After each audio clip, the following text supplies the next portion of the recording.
Good morning all of you students.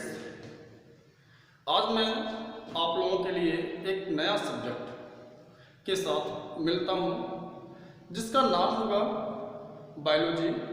और biology का पहला लेसन है क्लास 12 के लिए। पहला लेसन है reproductions in organisms. Reproduction in organisms means जीवधारियों में जन्म।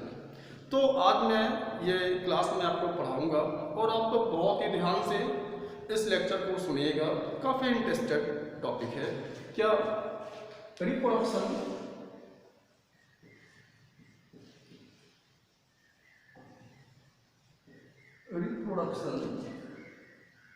इन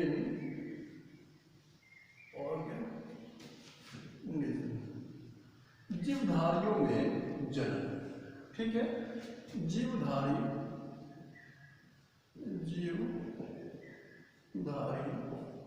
में जन्म, ये पहला टॉपिक है। तो चलिए हम पहले डिस्कस करते हैं क्या इंट्रोडक्शंस के बारे में। इंट्रोडक्शन, ये इंट्रोडक्शंस में मैं बताऊंगा आपको रिप्रोडक्शंस इन ऑर्गेनिजम्स का रिप्रोडक्शंस क्या है। तो देखें बेटा, ये जो ऑर्गेनिजम्स हैं, ऑर्गेनिजम्स क्या क्या हो सकते हैं, जो जीवधारी हैं कौन कौन सकते हैं, जैसे प्लांट है, एनिमल है, माइक्रो ऑर्गेनिजम्स है, यानी सभी में क्या होता है, रिप्रोडक्शंस होता है। सब में क्या होता है, रिप्रोडक्शंस होता है। चाहे प्लांट हो, चाहे एनिमल हो, चाहे माइक्रो ऑर्गेनिजम्स हो, सब में क्या होता है, रिप्रोडक्शंस होते हैं। ठीक है, तो देखें हमारे इस पृथ्वी पर कई करोड़ ऑर्गेनिजम्स हैं। कई करोड़, छोटे बड़े सब मिलाकर के बहुत सारे जीवधारी हैं। प्लांट है, एनिमल है, माइक्रो ऑर्गेनिजम्स हैं। और इन सभी ऑर्गेनिजम्स में समानताएं भी होती हैं और क्या होती हैं, विभिन्नताएं भी होती हैं। तो समानताएं क्या, सब विभिन्नताएं क्या होती हैं, पर विभिन्नताओं को देख लें। विभिन्नताओं में जैसे सभी जीवधारियों की जो स्ट्रक्चर होती है अलग होती है, सबका स्वभाव क्या होता है, अलग होता है, सबकी फिजियोलॉजिकल एक्टिविटीज क्या होती हैं, अलग होती हैं। तो ये जीवधारियों में अंतर हो गया कि उनका structure, habit and physiological activities में डिफर करते हैं। और समानताओं में क्या है, समानताओं में कह ले कि जो भी बॉडी है, सभी बॉडी का फॉर्मेशन किससे होता है, एक सेल से होता है। ठीक है, सेल क्या है, cell it is the unit of body. Cell क्या है, cell it is the unit of body. तो जो भी ऑर्गेनिजम्स होंगे, सबके बॉडी का निर्माण किससे होता है, सेल से होगा। और समानताएं क्या है, जितने भी ऑर्गेनिजम्स हैं सबके पास ग्रोथ करने की कैपेसिटी होती है। ठीक है, और क्या होता है, सभी ऑर्गेनिज्म जो भी हैं, लिविंग बीइंग्स जो भी हैं, सबको काम करने के लिए, कार्य करने के लिए एक एनर्जी की आवश्यकता होती है, तभी वो काम कर पाएंगे। और साथ ही साथ जितने भी ऑर्गेनिजम्स हैं सबके पास क्या होता है, एक जेनेटिक सब्सटेंस होता है, एक अनुवांशिक पदार्थ होता है। तो वो अनुवांशिक पदार्थ को भी from one field generation to another field generation में ट्रांसफर करते रहते हैं। चाहे प्लांट हो, चाहे एनिमल हो, चाहे कोई भी हो, सबके पास क्या होता है, जेनेटिक सब्सटेंस होता है। वो जेनेटिक सब्सटेंस को ट्रांसफर भी करते हैं। और सबसे महत्वपूर्ण बात यह है, अगर वो लिविंग बीइंग्स हैं, प्लांट हैं या एनिमल हैं, उनके पास प्रजनन करने की कैपेसिटी होती है, यानी कि रिप्रोडक्शंस करने की क्षमता होती है। अब हमारा प्रश्न यहाँ पे ये उठता है कि समस्त जीवधारी प्रजनन क्यों करते हैं। समस्त जीवधारी प्रजनन क्यों करते हैं, तो समस्त जीवधारी प्रजनन इसीलिए करते हैं कि अपने जाति का एग्जिस्टेंस बनाए रखें, अपने जाति का अस्तित्व इस पृथ्वी पे बनाए रखें। इसलिए उनके पास एक ऐसी क्षमता होती है, समस्त जीवधारियों के पास एक ऐसी क्षमता होती है जो अपने समान संतान को उत्पन्न करें और अपने जीव की अस्तित्व को इस पृथ्वी पे बनाए रखें। ठीक है, तो यही प्रक्रिया क्या कहलाती है, प्रजनन कहलाती है। ठीक है, तो हमें इस टॉपिक्स में, इस लेसन में यही पढ़ना है, reproductions in organisms different different organisms, कोई बहुत विकसित हैं, कोई कम विकसित हैं, कोई वेल डेवलप्ड है, कोई लेस डेवलप है, तो सबके रिप्रोडक्शन के जो मेथड होते हैं वो अलग अलग टाइप के होते हैं।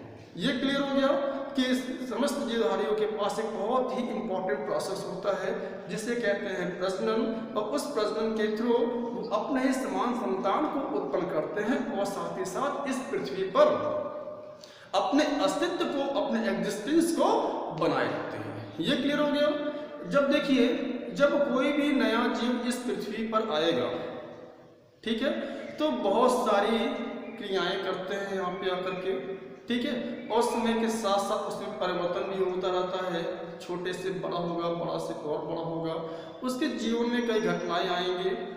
तो और एक स्थिति यह भी आएगी कि जन्म हुआ किसी जीव का, और जन्म हुआ और जन्म होने के कुछ वर्ष पश्चात, कुछ दिन पश्चात या कुछ मिनट पश्चात उसकी मृत्यु भी हो जाती है।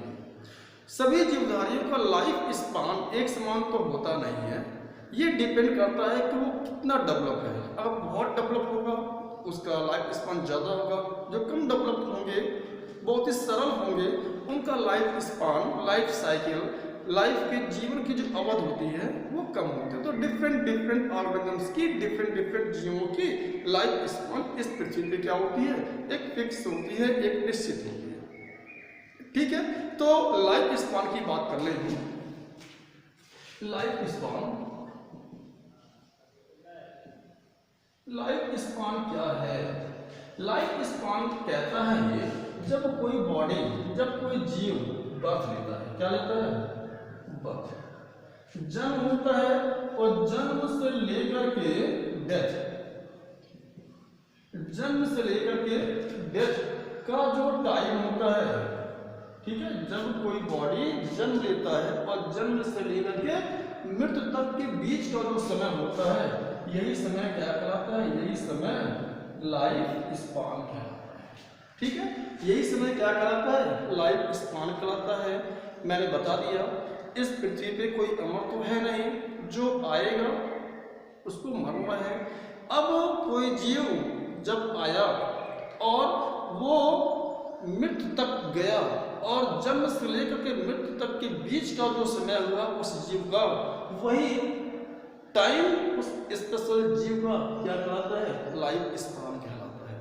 ठीक है, वैसे तो बहुत सारे प्लांट हैं, बहुत सारे जीव हैं, ठीक है, सबका लाइफ स्पान याद रखना मुश्किल सी बात है, लेकिन अकॉर्डिंग टू साइंटिस्टों ने बताया, जैसे बात करते हैं रैट, जैसे चूहा है, चूहा की जो लाइफ साइकिल होती है, लाइफ स्पान होता है वो 4 ईयर बताया गया।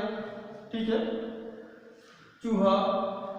और अगर हम बात करें फ्रॉग की, फ्रॉग की जो लाइफ स्पान आई है वो 4 ईयर की आई है। ठीक है, स्वान की बात कर लें, स्वान, ये सब नोटिस है, ये साइंटिस्टों के द्वारा बताया गया है। स्वान की जो लाइफ है ये है कितना, 12 ईयर्स की होती है।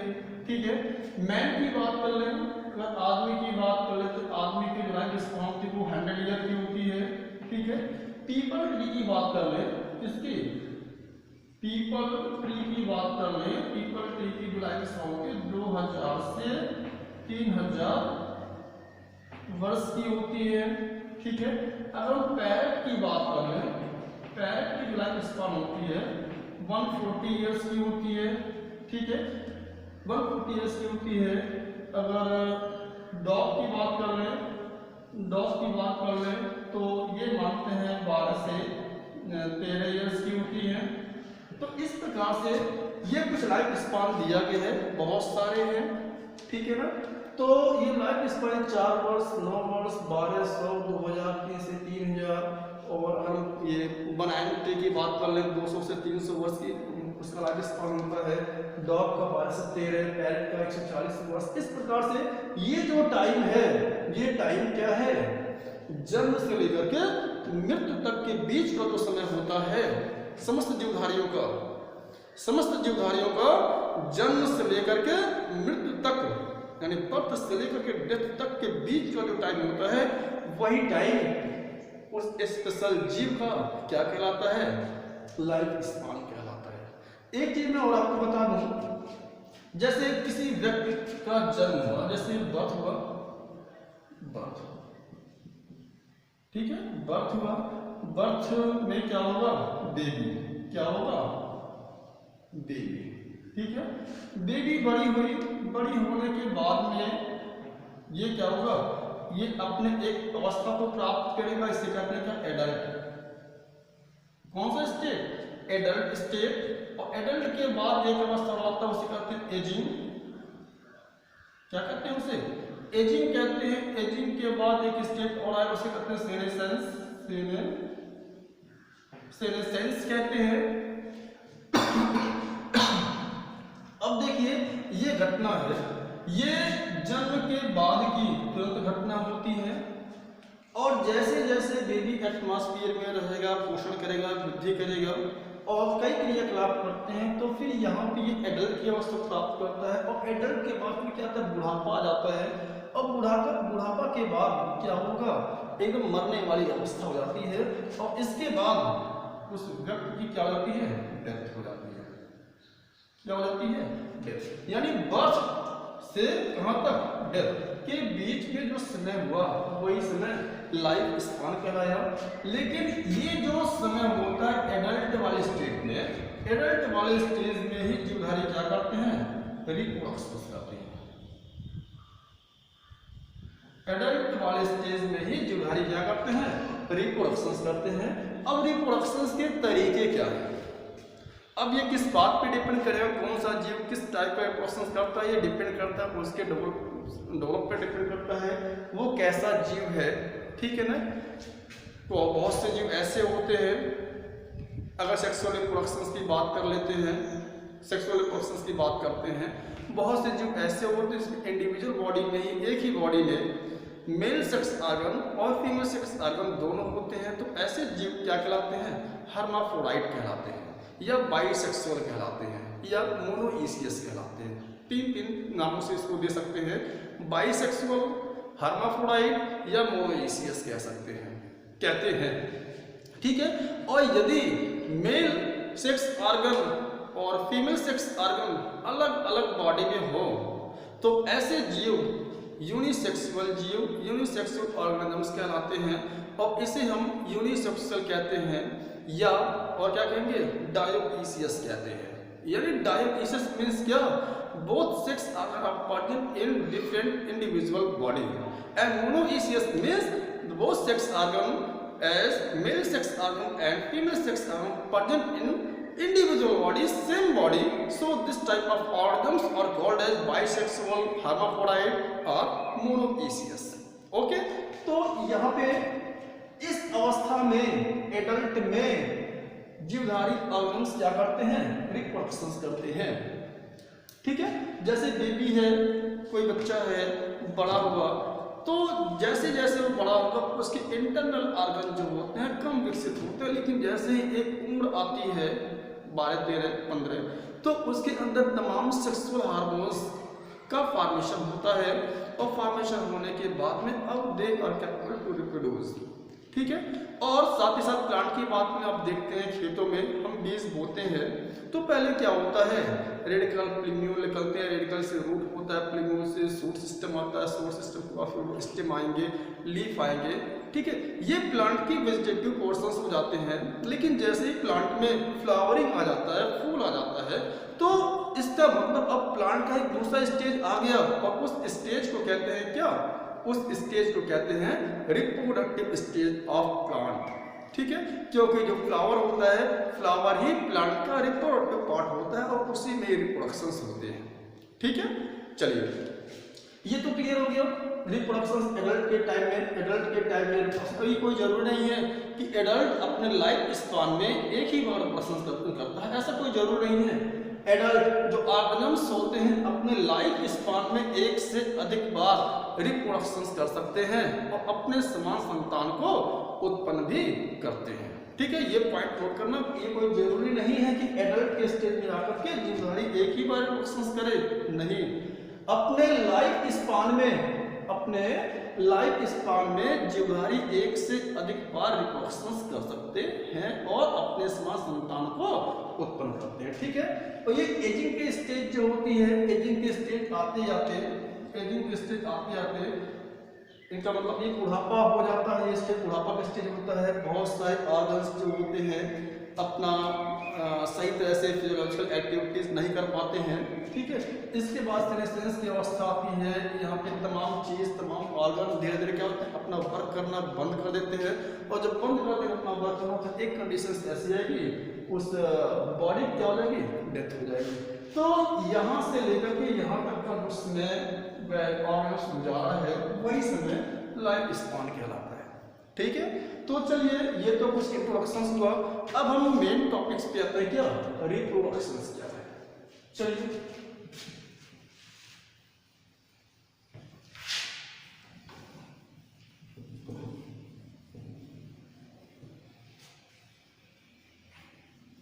अब बात करते हैं रिप्रोडक्शन की। देखो रिप्रोडक्शन को मैं और डिफाइन कर दूं। रिप्रोडक्शन जीवधारियों की वह कैपेसिटी होती है, समस्त जीवधारियों की वह कैपेसिटी जिसकी सहायता से वह अपने समान संतान को उत्पन्न करता है और इस पृथ्वी पे अपने अस्तित्व को बनाए रखता है। यही प्रक्रिया जीवधारियों की क्या कहलाती है, रिप्रोडक्शन कहलाती है। ठीक है, जिस प्रोसेस के अंतर्गत समस्त जीवधारी अपने ही समान संतान को उत्पन्न करते हैं और अपने जीवजात की अस्तित्व को इस पृथ्वी पे बनाए रखते हैं, तो यही प्रोसेस कहलाता है, क्या यही प्रोसेस कहलाता है, रिप्रोडक्शन कहलाता है। ठीक है, अब यहाँ पे देखें समस्त जीवधारी जो होते हैं अलग अलग टाइप से रिप्रोडक्शन करते हैं। समस्त जीवधारी जो होते हैं अलग अलग प्रकार से रिप्रोडक्शन करते हैं। तो आइए देखते हैं कि रिप्रोडक्शन को हम कुल कितने भागों में बांट सकते हैं। तो यहाँ पे हम बांटते हैं रिप्रोडक्शन को मुख्यतः 3 भागों में बांट रहे हैं, 3 भागों में, फर्स्ट,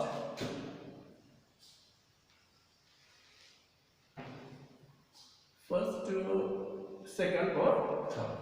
तो फर्स्ट में हम बात कर लेते हैं एसेक्सुअल रिप्रोडक्शन। किसकी, सेक्सुअल रिप्रोडक्शन, एसेक्सुअल रिप्रोडक्शन। दूसरा बात कर लेते हैं वेजिटेटिव का, वेजिटेटिव रिप्रोडक्शन। और तीसरा बात करते हैं क्या, सेक्स, ए बी और क्या, सी।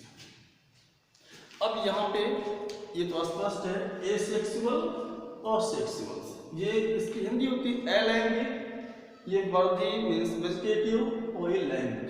ठीक है, अब यहाँ पे जो एसेक्सुअल रिप्रोडक्शन होते हैं, जीवों में जो एसेक्सुअल रिप्रोडक्शन होता है वो कितने प्रकार से होता है। तो पहले मैं सबका टाइप बता देता हूँ, तो फिर मुझे समझाने में आसानी होगी और आपको समझने में भी आसानी होगी। ठीक है, तो जो एसेक्सुअल रिप्रोडक्शन है, ठीक है, मैं इसको इस तरह से बांटता हूँ। इसको कई भागों में बांट दिया गया, एसेक्सुअल रिप्रोडक्शन को कई भागों में बांटा गया। पहला तो कह सकते हैं फिशन, क्या कह सकते हैं, फिशन। फिशन क्या है, एसेक्सुअल रिप्रोडक्शन का पार्ट है। बात करते हैं बर्डिंग का, क्या, बड़ी भी एसेक्सुअल रिप्रोडक्शन है। ये है फ्रेगमेंटेशन,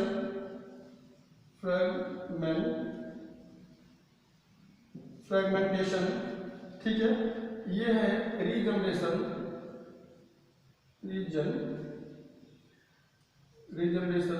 और फिर बात करते हैं स्पोर फॉर्मेशन की। किसकी, स्पोर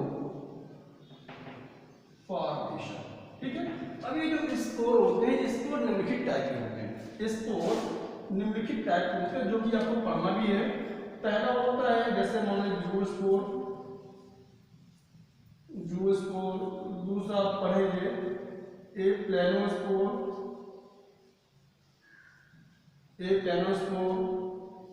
अगला पढ़ेंगे आप हिप्नोस्पोर,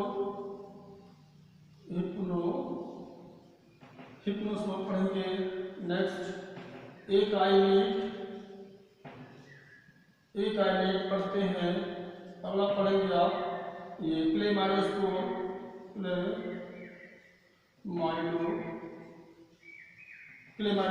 पढ़ेंगे। नेक्स्ट होता है स्पोरेंजियोस्पोर।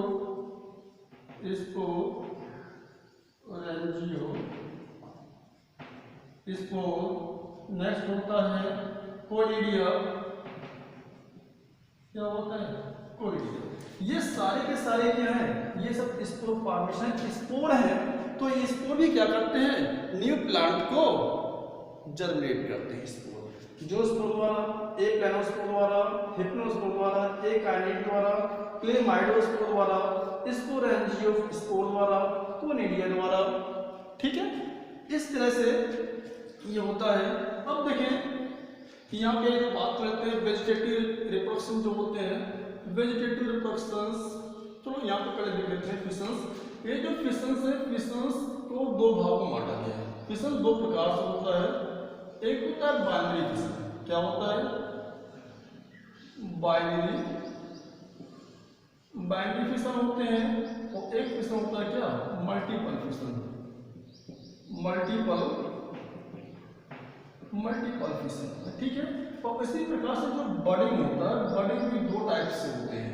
ठीक है, एक तो होता है एक्सोजीनियस या कह सकते हैं एक्सटर्नल बडिंग। एक्सटर्नल बडिंग कहते हैं। एक क्या होता है? इंटरनल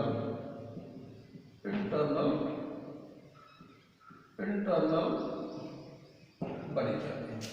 ठीक है, इस एक्सटर्नल बडिंग को हम एक्सोजीनियस भी कहते हैं, इंटरनल को हम एंडोजीनियस भी कहते हैं। अब यहाँ पे जो है वेजिटेटिव रिप्रोडक्शंस को दो भागों में बांट दिया गया।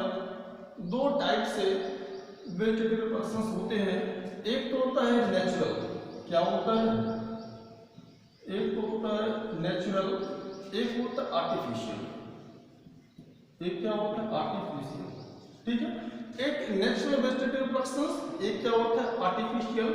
जो नेचुरल होते हैं, नेचुरल कैसे कैसे होते हैं? By root. कैसा होता है? By root, by stem, by root, by stem और बाय लीफ। इस प्रकार से नेचुरल वेजिटेटिव रिप्रोडक्शंस के अंतर्गत आते हैं। जो आर्टिफिशियल रिप्रोडक्शंस होते हैं ये भी निम्नलिखित प्रकार से होते हैं। जैसे मान लीजिए बाय ग्राफ्टिंग,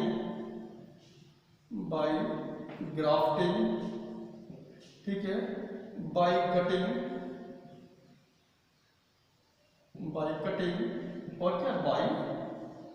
बाय लेयर। ये क्या है? ये आर्टिफिशियल मेथड है। और ये क्या है? By root, by stem, by leaves. ये क्या है? नेचुरल वेजिटेटिव रिप्रोडक्शंस के अंतर्गत आते हैं। अब यहाँ पे हम बात कर लेते हैं सेक्सुअल रिप्रोडक्शंस।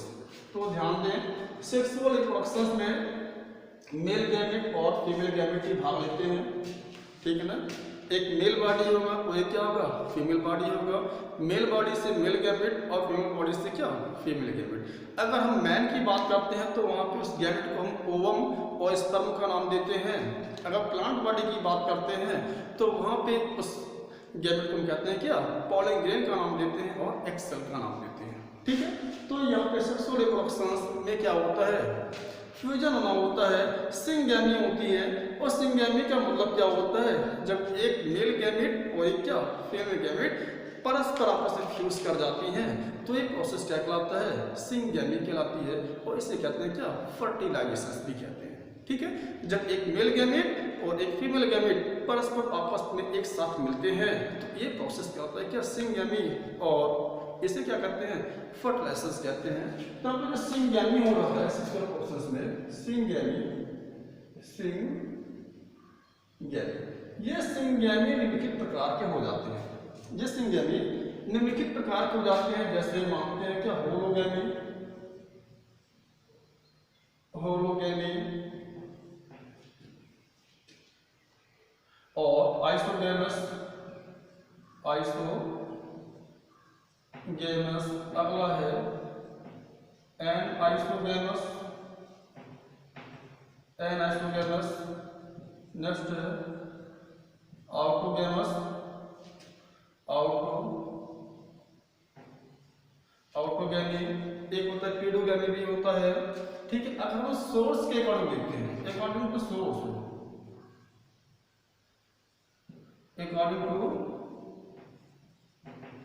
अकॉर्डिंग सोर्स के अकॉर्डिंग देखते हैं तो क्या होगा?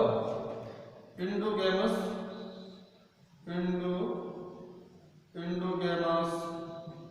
एक्सोगैमस, साइटोगैमस, ठीक है, और इंडोमिक्सिस, और क्या होता है? एक्सोमिक्सिस। तो ये सबके अकॉर्डिंग टू सोर्स ये सारे गैमस हैं। ठीक है, तो यही आपको पढ़ना है, क्या रिप्रोडक्शन इन ऑर्गेनिज्म पढ़ना है। तो यहाँ पे एक चीज का डिस्कशन किया जाए।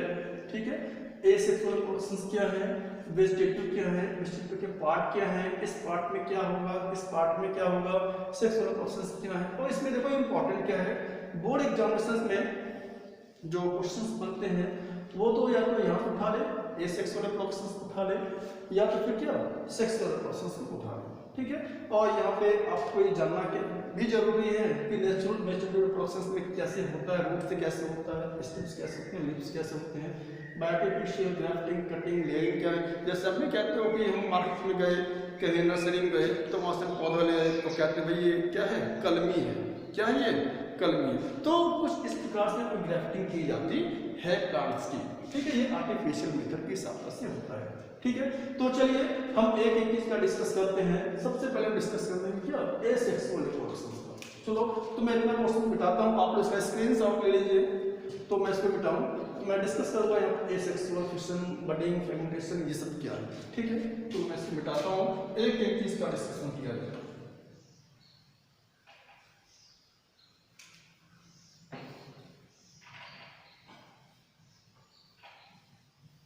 चलिए एक बार मैं और आपको डेफिनेशन दे देता हूं। रिप्रोडक्शंस क्या है? रिप्रोडक्शंस वह प्रोसेस होती है, रिप्रोडक्शंस क्या है? रिप्रोडक्शंस जीवधारियों की वह प्रोसेस होती है जिसके अंतर्गत वह अपने समान संतान को उत्पन्न करता है और पृथ्वी पे अपने एग्जिस्टेंस को, अपने अस्तित्व को बनाए रखता है। तो यह प्रक्रिया जीवधारियों क्या कहलाती है? रिप्रोडक्शंस कहलाती है, प्रजनन कहलाता है। ओके, अब देखिए प्रजनन के प्रकार मैंने सबसे पहले लिया क्या, एसेक्सुअल रिप्रोडक्शन। पहला क्या मैंने लिया, एसेक्सुअल रिप्रोडक्शन। एसेक्सुअल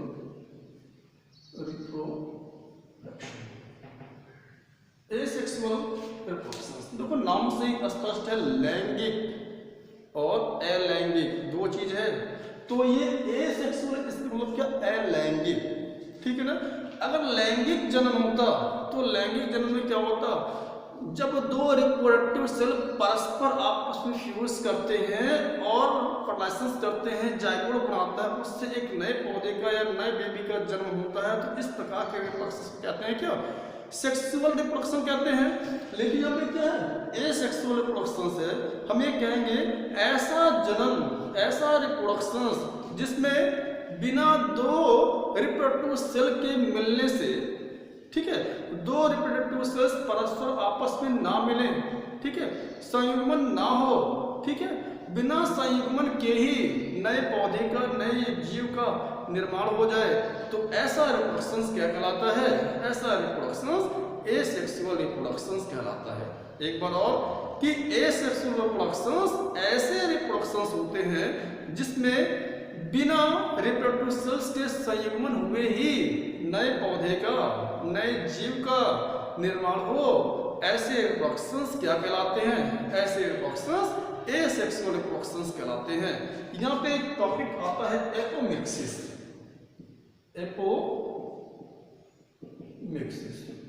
एपोमिक्सिस क्या होता है? एपोमिक्सिस की अगर हिंदी देखी जाए, असंग जनन।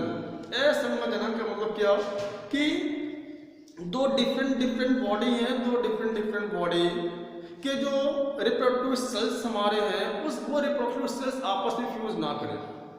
ठीक है ना। अगर रिप्रोडक्टिव सेल्स आपस में फ्यूज कर गए तो वो एसेक्सुअल रिप्रोडक्शंस नहीं बल्कि क्या कहलाएगा, सेक्सुअल रिप्रोडक्शंस कहलाएंगे। तो एपोमिक्सिस क्या होती है, एपोमिक्सिस वह प्रोसेस होती है या एसेक्सुअल रिप्रोडक्शंस या एपोमिक्सिस वह प्रोसेस होती है जिसमें नए जीव की उत्पत्ति बिना युग्मक के संलयन से हो जाए, ठीक है ना।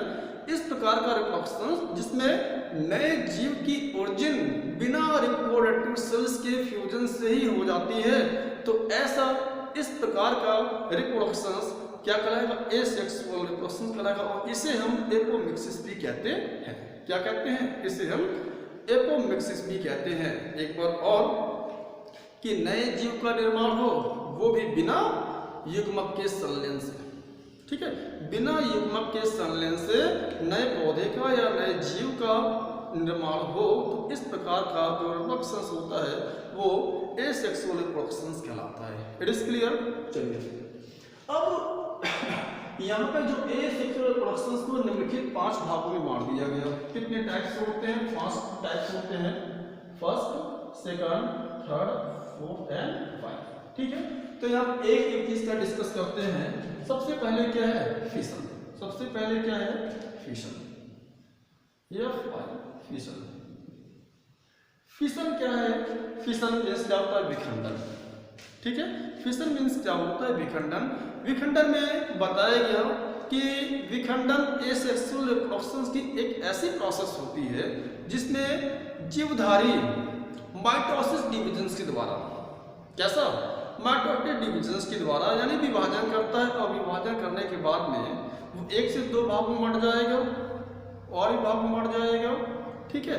और प्रत्येक बटा हुआ भाग जर्मिनेट करके एक नए पौधे को, एक नए जीव को जन्म देते हैं। तो ये प्रोसेस क्या कहलाता है, ये प्रोसेस कहलाता है क्या, फिशन कहलाता है, ठीक है। फिशन एसेक्सुअल रिप्रोडक्शन की वह प्रोसेस होती है जिसमें जीवधारी, ठीक है, टूट जाते हैं, विखंडित हो जाते हैं, ठीक है, और कैसा माइटोटिक डिविजन्स करते हैं। और माइटोटिक डिविजन्स करने के पश्चात जो भाग अलग हुआ है वो अलग हुआ भाग ही जर्मिनेट हो करके एक नए पौधे को या नए जीव को जन्म देते हैं। तो ये प्रोसेस कहलाता है क्या, फिशन। अब देखते हैं कि ये जो फिशन है, फिशन 2 प्रकार से होता है। एक तो बाइनरी फिशन होता है, एक क्या होता है, मल्टीपल फिशन होता है। तो चलिए पहले हम डिस्कस करते हैं बाइनरी फिशन का। किसका, बाइनरी फिशन, ठीक है। बाइनरी फिशन यानी कि ऐसा फिशन जिसमें जीवधारी माइटोसिस डिविजन्स करते हैं और एक पेरेंट बॉडी से 2 डॉटर बॉडी का फॉर्मेशन होता है, ठीक है। यानी आप ये पढ़े हुए क्लास 11th में सेल डिवीजन, और सेल डिविजन्स में एक होता है माइटोसिस डिविजन्स जिसका डिस्कवरी W. फ्लेमिंग नाम के साइंटिस्ट ने किया, ठीक है। तो फ्लेमिंग नाम के साइंटिस्ट ने क्या बताया कि जब एक पेरेंट सेल 2 डॉटर सेल्स में डिवाइड हो जाती है तो इस टाइप का डिविजन्स ये माइटोसिस डिविजन्स कहलाता है। तो बाइनरी फिशन क्या होगा कि जब जीवधारी माइटोसिस डिविजन्स करते हैं तो एक बॉडी से 2 बॉडी में परिवर्तित हो जाते हैं, 2 भाग में टूट जाते हैं। तो इस प्रकार का फिशन क्या कहलाएगा, बाइनरी फिशन कहलाता है। और बाइनरी फिशन किसमें होगा, बाइनरी फिशन होता है कह सकते हैं अमीबा में और किसमें, बैक्टीरिया। अमीबा में भी बाइनरी फिशन होता है और बैक्टीरिया में भी बाइनरी फिशन होता है। यानी अमीबा, एक अमीबा से 2 अमीबा का बनना क्या कहलाएगा, बाइनरी फिशन। अगर हम बैक्टीरिया की बात करते हैं तो एक बैक्टीरिया कितने भागों में टूटे, 2 भागों में बट जाए, ये भी क्या कहलाएगा, बाइनरी फिशन। और ये क्या होता है, ये होता है क्या, माइटोसिस डिवीजन। क्या होता है, माइटोसिस डिवीजन। और माइटोसिस डिवीजन आप जानते हैं कि एक बॉडी 2 बॉडी में टूटती है तो ये किस अवस्था में जाती है। तो माइटोसिस डिवीजन के बारे में जानते होंगे। पहले तो होता है क्या, इंटरफेस की अवस्था चलती है, इंटरफेस के बाद फिर क्या आता है, प्रोफेज आता है, प्रोफेज के बाद फिर क्या आता है, प्रोफेज के बाद मेटाफेज, प्रोफेज, मेटाफेज, फिर एनाफेज की बात करते हैं और फिर क्या होता है, टीलोफेज। क्या होता है, टीलोफेज। ध्यान देना जब कोई भी बॉडी का डिविजन होता है, मॉडल से डिविजन होता है, तो उसमें दो टाइप के डिविजन होते हैं वो सेल्स में। क्योंकि सेल्स में क्या होता है, न्यूक्लियस होता है और क्या होता है, साइटोप्लाज्म होता है। क्या होता है सेल्स में, पहले क्या होता है न्यूक्लियस और सेकंड क्या होता है, साइटोप्लाज्म। न्यूक्लियस होता है और साइटोप्लाज्म होता है। तो किसी भी सेल्स में न्यूक्लियस और साइटोप्लाज्म के बीच में बहुत ही गहरा संबंध होता है। ठीक है, जब डिविजन स्टार्ट होते हैं तो इन दोनों के संबंध हट जाते हैं। तो सबसे पहले डिविजन में क्या होता है, न्यूक्लियर का डिविजन होता है, न्यूक्लियस का डिविजन होता है। जब न्यूक्लियस का डिविजन हो जाएंगे तो अंत में जाकर के स्टेलोफेज के स्टेज में साइटोप्लाज्म का डिविजन हो जाता है, जिसके परिणामस्वरूप एक सेल्स दो सेल्स में बढ़ जाती है। यानी एक सेल्स है, ये एक सेल्स किसमें टूट जाए, दो सेल्स में टूट जाए। इसके पास में साइटोप्लाज्म और न्यूक्लियस, इसके पास साइटोप्लाज्म और क्या न्यूक्लियस आ जाता है। ठीक है, तो यहाँ पे हुआ क्या, यही जो न्यूक्लियस है दो भाग में टूटा, इसके साइटोप्लाज्म में क्या हो गए, दो भाग में टूट गए। फिर बाद में आकर यहाँ पे न्यूक्लियर मेम्ब्रेन्स जैसे आ गया, प्लाज्मा मेम्ब्रेन्स आ जाते हैं, ये दो भाग में स्पष्ट हो जाते हैं। एक चीज ध्यान देना, अगर न्यूक्लियस का डिवीजन होता है तो न्यूक्लियस के डिवीजन करते हैं कैरियोकाइनेसिस कहते हैं। क्या कहते हैं, कैरियोकाइनेसिस। क्या कहते हैं, कैरियोकाइनेसिस। अगर साइटोप्लाज्म का डिवीजन हो रहा हो तो उसे कहते हैं साइटोकाइनेसिस। साइटोकाइनेसिस और न्यूक्लियस के डिवीजन को कहते हैं क्या, कैरियोकाइनेसिस कहते हैं। तो घटना यहाँ पे वही होगा, न्यूक्लियर का डिवीजन होगा, क्योंकि जो बाइंडिंग फिशंस होंगे यहाँ पे, जो भी बाइंडिंग फिशंस होगा, बाइंडिंग फिशंस में क्या, एक सेल एक बॉडी दो बॉडी में टूट रही है। जब दो बॉडी टूटेगी ये सारी घटनाएं होंगी, प्रोफेज, मेटाफेज, एनाफेज, क्या टेलोफेज आएंगे। ठीक है, और इस टेलोफेज की अवस्था में एक बॉडी दो बॉडी में चली जाती है। ठीक है ना। और एक चीज मैं आपको ये बता दूं, जो भी एसेक्सुअल रिप्रोडक्शंस होते हैं, जो भी एसेक्सुअल रिप्रोडक्शंस होते हैं और एसेक्सुअल रिप्रोडक्शंस के परिणामस्वरूप जो भी संतान आती है, ठीक है, उन संतान की जो प्रॉपर्टी होती है, ठीक है, उनके गुणों में जो समानता होती है, पूरा का पूरा पेरेंट्स से बिल्कुल समानता दिखाते हैं। यानी कि जेनेटिकली क्या होते हैं, मॉर्फोलॉजिकली और जेनेटिकली दोनों समानता दिखाते हैं। मतलब क्या, अगर एसेक्सुअल रिप्रोडक्शंस के थ्रू रिप्रोडक्शन हुआ है, जैसे यहाँ पे एक बॉडी से दो बॉडी चेंज हो गई है, एक बॉडी से दो बॉडी आई है, तो इनका जो जेनेटिकली है और मॉर्फोलॉजिकली, यानी मॉर्फोलॉजिकल बिहेवियर, मॉर्फोलॉजी और इसका जेनेटिकल बिहेवियर, इनके बिल्कुल क्या होगा, समान होगा। तो हम ये कह सकते हैं इनके द्वारा उत्पन्न जो संतान होती है उसे कहते हैं क्या, क्लोन। क्या कहते हैं उसे कहते हैं क्लोन। तो क्लोन क्या है कि एसेक्सुअल रिप्रोडक्शन के परिणामस्वरूप जो नए जीव उत्पन्न होते हैं उनका बिहेवियर जेनेटिकली और मॉर्फोलॉजिकली दोनों अपने पेरेंट्स से क्या होते हैं, सेम होते हैं। जो भी संतान होते हैं एक दूसरे से बिल्कुल मॉर्फोलॉजिकली और जेनेटिकली दोनों सेम होते हैं। ये घटना क्या कहलाती है, क्लोन कहलाती है। लेकिन अगर सेक्सुअल रिप्रोडक्शन की बात करते हैं तो क्या बताइए, जितने भी संतान होते हैं पेरेंट्स के, क्या मॉर्फोलॉजिकली और जेनेटिकली समान होते हैं, बिल्कुल नहीं होते हैं। तो हम यहाँ पे एसेक्सुअल रिप्रोडक्शन से कह सकते हैं कि जो संतान होते हैं वो एक दूसरे क्लोन होते हैं, क्योंकि वो जेनेटिकली और मॉर्फोलॉजिकली दोनों क्या होते हैं, सेम होते हैं। ठीक है, तो बाइंडिंग फिशंस हो गया। बाइंडिंग फिशंस में एग्जांपल हमने लेते हैं अमीबा का या बैक्टीरिया का। ठीक है, अमीबा भी क्या करेगा, ये माइटोसिस डिविजन के थ्रू एक से दो अमीबा बना लेगा। उसी प्रकार से बैक्टीरिया भी क्या करते हैं, बैक्टीरिया अपने जो मेम्ब्रेन से उसको अंदर की ओर मोड़ने के बाद में फिर घटनाएं होंगी, न्यूक्लियर का डिविजन हो जाएंगे, न्यूक्लियर डिविजन होने के बाद साइटोप्लाज्म के डिविजन हो जाएगा और बैक्टीरिया भी एक बैक्टीरिया से दो बैक्टीरिया में डिवाइड होती है। ठीक है, देखिए नोटिस ये किया गया है कि अगर बैक्टीरिया बाइंडिंग फिशन करे 6 घंटा, ठीक है, 6 घंटा अगर बैक्टीरिया बाइंडिंग फिशन करता तो 6 घंटे बाइंडिंग फिशंस में क्या होगा, 6 घंटे के बाइंडिंग फिशंस में लगभग 2.5 लाख बैक्टीरिया बनकर के तैयार हो जाती है।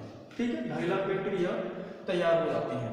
तो यहाँ पे जैसे ये अमीबा है, एक अमीबा से दो अमीबा आ गए, अमीबा का संतान है, तो इसे कहते हैं क्या, अमीबी।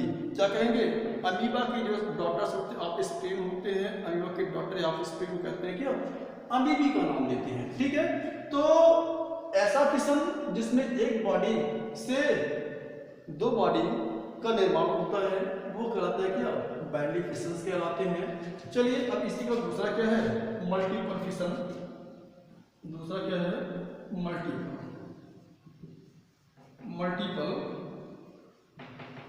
मल्टीपल फिशन क्या होता है। देखिए बाइनरी मीन्स का एक से दो और मल्टी मीन्स क्या, बहुत ज्यादा। यानी कि ये इस प्रकार का फिशंस होता है जिसमें एक बॉडी कई बार माइटोसिस डिविजन करके बहुत सारे जीव का निर्माण करती है। ये भी कैसे, किस पे डिपेंड करती है, माइटोसिस डिविजन ये भी करती हैं, लेकिन कई बार माइटो डिविजन करती हैं और कई ऑर्गेनिज्म्स का निर्माण करती हैं। तो इस प्रकार की फिशन को कहते हैं क्या, मल्टीपल फिशन कहते हैं। तो अमीबा भी क्या करता है, अमीबा भी मल्टीपल फिशंस करता है। अमीबा बाइनरी फिशन भी करता है और अमीबा मल्टीपल फिशन करता है। कैसे मल्टीपल फिशन करेंगे, तो देखिए यहाँ पे जैसे मान लीजिए हमारे पास क्या है, ये अमीबा है। ठीक है, अमीबा सबसे पहले क्या करता है, सबसे पहले अपने ज़ीरोपोडिया के चारों ओर एक सिस्ट का क्या करेगा, एक लेयर का, एक मोटी सी लेयर का फॉर्मेशन कर लेता है। क्या करेगा, एक मोटी सी लेयर का फॉर्मेशन कर लेगा। ठीक है, इस मोटी सी लेयर कहते हैं क्या, सिस्ट कहते हैं। क्या कहते हैं, इस मोटी सी लेयर को सिस्ट कहते हैं। और सिस्ट का जो फॉर्मेशन होता है इस प्रोसेस कहते हैं इंसिस्टमेंट कहते हैं। ठीक है, सिस्ट के फॉर्मेशन को इंसिस्टमेंट कहते हैं। अब देखिए होगा क्या कि अमीबा का जो न्यूक्लियस होता है ये कई न्यूक्लियस में टूट जाते हैं। ठीक है, जब ये अनफॉर्मेबल कंडीशन होगा, अनफॉर्मेबल कंडीशंस में सिस्ट का फॉर्मेशन होगा, इसके फॉर्मेशन इंसिस्टमेंट कहते हैं। इसका जो न्यूक्लियस होगा अमीबा का न्यूक्लियस कई न्यूक्लियस में टूट जाता है तो उसे कहते हैं क्या, अमीबी कहते हैं। क्या कहते हैं, अमीबी कहते हैं। और जैसे फॉर्मेबल कंडीशन आएगा, जैसे क्या आएगा, जैसे ही फॉर्मेबल कंडीशन आएगा इनके सिस्ट यहाँ से क्या हो जाएंगे, टूट जाएंगे और छोटे छोटे कई अमीबी बाहर निकल करके आ जाते हैं। तो इस प्रकार से ये घटना क्या कहलाएगी, ये घटना कहलाती है क्या, मल्टीपल फिशंस की कहलाती है। तो ध्यान देना, अमीबा बाइनरी फिशन और अमीबा मल्टीपल फिशन दोनों करता है। जब मल्टीपल फिशन करता है उस समय वह अपने चारों ओर एक लेयर बना लेता है, उस लेयर को कहते हैं सिस्ट कहते हैं और सिस्ट के फॉर्मेशन को इंसिस्टमेंट कहते हैं। उसके बाद अमीबा का जो न्यूक्लियस होता है वो कई भाग में डिवाइड हो जाता है और डिवाइड होने के बाद जब फॉर्मेबल कंडीशंस आती हैं ये सिस्ट का ब्रस्ट कर जाता है, फट जाएगा और सारे के सारे छोटे छोटे अमीबी, अमीबा के जो संतान है, अमीबा के संतान को हम अमीबी कहते हैं, बहुत सारे अमीबी आ जाते हैं। इस प्रकार से ये कैसा फिशन हो गया, ये मल्टीपल फिशन हो गया, ये क्या हो गया, बाइनरी फिशन हो गया। ओके, चलिए इसके बाद हम बात करते हैं क्या, बडिंग की बात करते हैं। किसकी बात करते हैं, बडिंग की।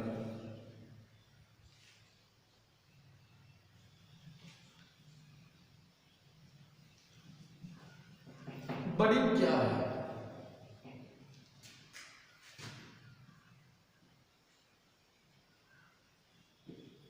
बडिंग मीन्स होता है मुकुलन, इसकी हिंदी होती है मुकुलन। और अगर हम इंग्लिश में बात करते हैं बड, तो बड मीन्स क्या होता है, कली होता है। बड मीन्स क्या होता है, एक कली होता है। तो बडिंग का मतलब ये हुआ कि बडिंग एक प्रकार का ऐसा एसेक्सुअल रिप्रोडक्शन होता है जिसमें किसी जीवधारी की सतह से, बॉडी की सतह से थोड़ी सी आउटग्रोथ निकल जाती है और वही आउटग्रोथ न्यूट्रिशन करके, पोषण करके वो आउटग्रोथ बढ़ती रहती है और एक स्थिति ऐसी आती है कि वह आउटग्रोथ अपने पेरेंट बॉडी से अलग होकर के एक नई बॉडी का फॉर्मेशन कर लेती है। तो ये प्रोसेस क्या कहलाता है, बडिंग कहलाता है। क्या कहलाता है, बडिंग। ठीक है, यानी कि ऐसे जीवधारी जिनकी बॉडी की सतह से थोड़ा सा उभार निकले, वही उभार, ठीक है, पोषण करके बड़ा हो जाता है और उसी उभार को कहते हैं क्या, बड। और जब वो बड अपने पेरेंट बॉडी से अलग हो जाती है और वो एक कंप्लीट बॉडी का फॉर्मेशन कर लेती है, प्रोसेस कहलाता है क्या, बडिंग कहलाता है। ठीक है, अब यहाँ पे बडिंग दो टाइप की होती है, एक एक्सटर्नल बडिंग होता है, तो एक क्या होता है, इंटरनल बडिंग होता है।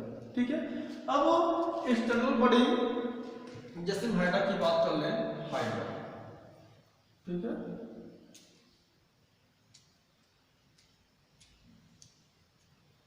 ये हाइड्रा का गैस्ट्रिक रीजन है, ध्यान देना। जो एक्सटर्नल बडिंग होगी हाइड्रा में जो एक्सटर्नल बडिंग होगी वो बड कहां से निकलते हैं, हाइड्रा की गैस्ट्रिक वाले रीजन से निकलते हैं। ठीक है, तो ये इसके टेंटिकल है, मान लीजिए इस प्रकार से हाइड्रा के टेंटिकल हो जाते हैं। ठीक है, ये टेंटिकल हो गया। और इसके बाद ये जो है बड, ठीक है, मैं इसे रफ बना दे रहा हूं, इस प्रकार से बड़ा हो गया। और फिर ये जो है ऐसे हो गया। ठीक है, ये, और फिर अगर ये पोर्शन यहां से कट के बाहर गिर जाता है तो ये कंप्लीट क्या होगा, कंप्लीट एक हाइड्रा का फॉर्मेशन कर देता है। तो ये क्या है, यही जो उभार है, ये उभार फिर बढ़ रहा है, ग्रोथ करता है, और इसी को कहते हैं क्या, इसी को कहते हैं बड। और जब एक बड यहाँ अपने पैर बॉडी से निकल जाने के बाद एक कंप्लीट बॉडी का फॉर्मेशन कर लेता है, तो एक प्रोसेस कहलाता है क्या, बडिंग। और बडिंग भी कैसा बडिंग है, ये जब ये आउट ग्रोथ किसी बॉडी के आउटर सरफेस से होता है तो उसे कहते हैं क्या, एक्सटर्नल बडिंग कहते हैं।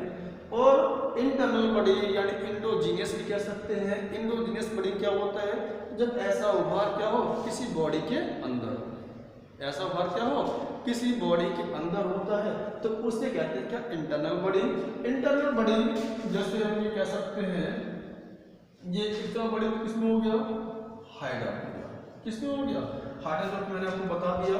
और इंटरनल बडिंग क्या होता है, इंटरनल बडिंग जैसे साइफा है और स्पॉन्जिला है। ठीक है, साइफा में क्या होता है, साइफा में एक्सटर्नल होता है, एक्सटर्नल बडिंग होता है। और स्पॉन्जिला में क्या होता है, स्पॉन्जिला में इंटरनल बडिंग होता है। तो इस प्रकार से बडिंग का मतलब जो कली निकल रही है, चाहे आउट हो चाहे इनसाइड हो, वो कली बड़ी होती है, ग्रोथ करती हैं, और वो बड अपने पेरेंट बॉडी से डिटैच कर जाती है, मीन्स हट जाती हैं, और हट जाने के बाद में एक कंप्लीट बॉडी का फॉर्मेशन करती हैं। तो इस टाइप के asexual mode of asexual process कहते हैं क्या, बडिंग कहते हैं। ओके, चलिए फ्रेगमेंटेशन की बात कर लेते हैं। फ्रेगमेंटेशन में क्या होता है, फ्रेगमेंटेशन में होता है क्या, फ्रेगमेंटेशन में जैसे मान लीजिए एक कोई एल्गी है। ठीक है, एल्गी क्या है, एल्गी का जो बेस्ट टू पार्ट्स है, ठीक है, वो कई भागों में टूट जाए, और टूटने के कारण क्या हो, वेव मोशन हो। जैसे कोई पानी में खूब जोर से तरंग आ गई, पानी में खूब जोर से लहरें उठ गई, और उस चोट की वजह से जो डेथ बॉडी है, जो एल्गी है, वो कई भागों में टूट जाए। ठीक है, और जो कई भागों में टूटा गया भाग है उस एल्गी का, हर एक टूटा हुआ भाग, ठीक है, डेवलप करके एक नई बॉडी का फॉर्मेशन कर ले, तो इस टाइप के एसेक्सुअल प्रोसेस कहते हैं क्या, फ्रेगमेंटेशन कहते हैं। ठीक है, फ्रेगमेंटेशन में एल्गी वेव मोशन के कारण उसका भाग, उसका बॉडी कई भागों में टूट जाता है, और कई भागों में टूटने के बाद each and every part of breaking part of the body of algae is generate to form a new algae body. ठीक है, तो वो जनरेट करके एक नए एल्गी की बॉडी का फॉर्मेशन कर लेता है। इस प्रकार के एसेक्सुअल प्रोसेस कहते हैं क्या, फ्रेगमेंटेशन कहते हैं। ठीक है, रीजनरेशन की बात कर ले। रीजनरेशन में जैसे इसी हाइड्रा की बात कर लेते हैं।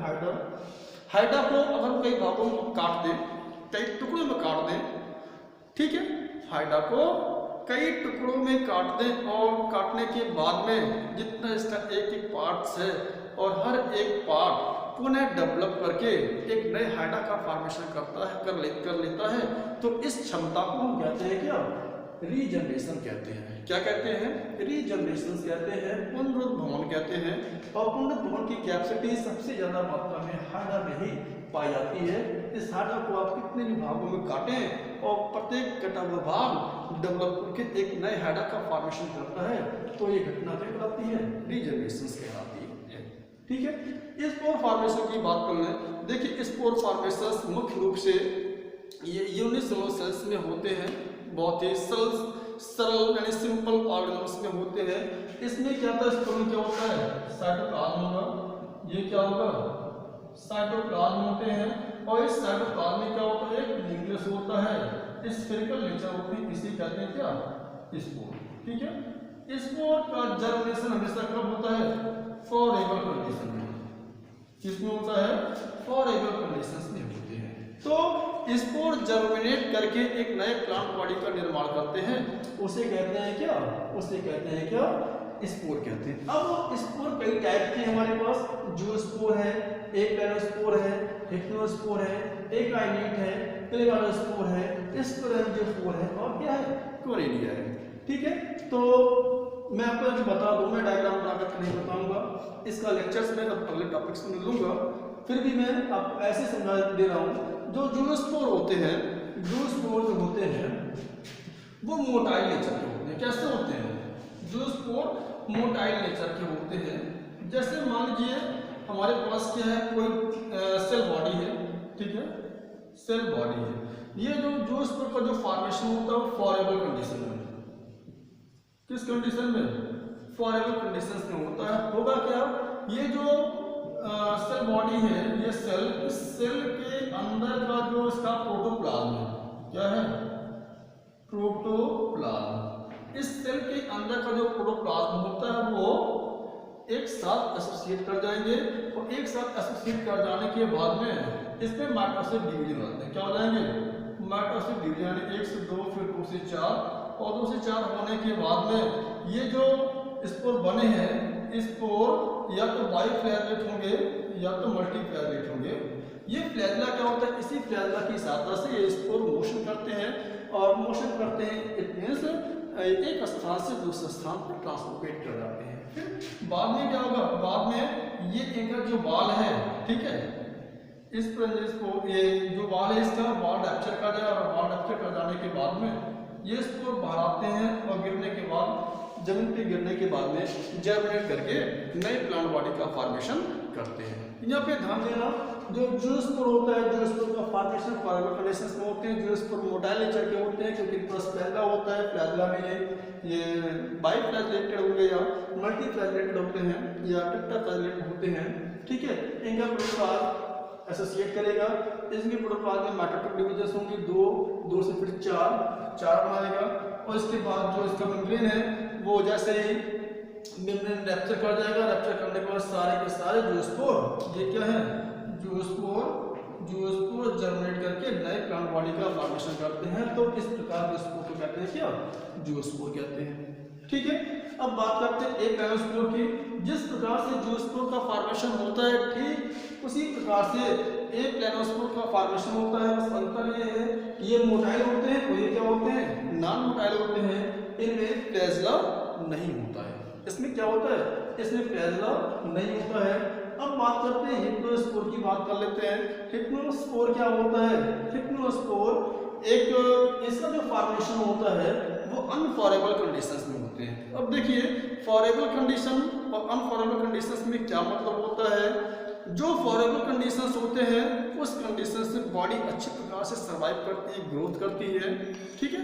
और जो अनफॉरेबल कंडीशंस होते हैं, अनफॉरेबल कंडीशंस में क्या होता है, अनफॉरेबल कंडीशंस में बॉडी ग्रोथ नहीं करती है, या यूँ कह लें हमको डेवलप करने के लिए जो अनुकूलतम टेम्परेचर चाहिए उस ऑर्गेनिम्स को, उस अनुकूलतम टेम्परेचर से ज़्यादा टेम्परेचर होता है, या पानी की कमी हो जाए, ठीक है, या अधिकता हो जाए, या भोजन का अभाव हो जाए, ये सारे का सारा क्या कहलाता है, अनफॉरेबल कंडीशन। जो हिप्नोस्पोर होता है, हिप्नोस्पोर अनफॉरेबल कंडीशंस पे जर्मिनेट होते हैं। इनके चारों एक मोटी सी वाल बन जाती है, और जैसे ही फॉरेबल कंडीशंस आते हैं तो वो क्या करते हैं, जर्मिनेट करके नए प्लांट बॉडी का फॉर्मेशन करते हैं। उससे करते हैं क्या, हिप्नोस्पोर कहते हैं। क्लेमाइडोस्पोर की बात कर लें।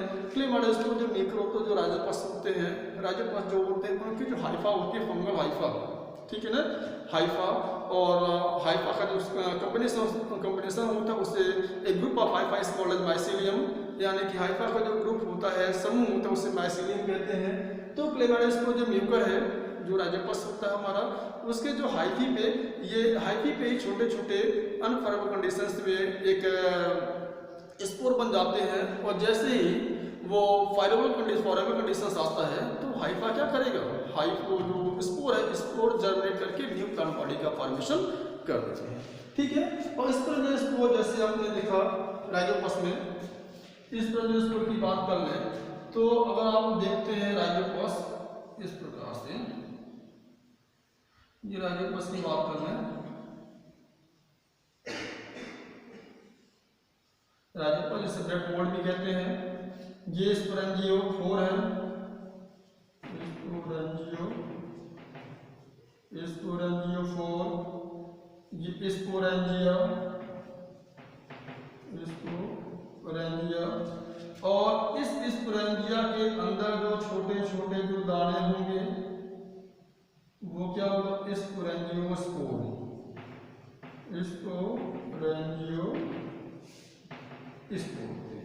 ठीक है।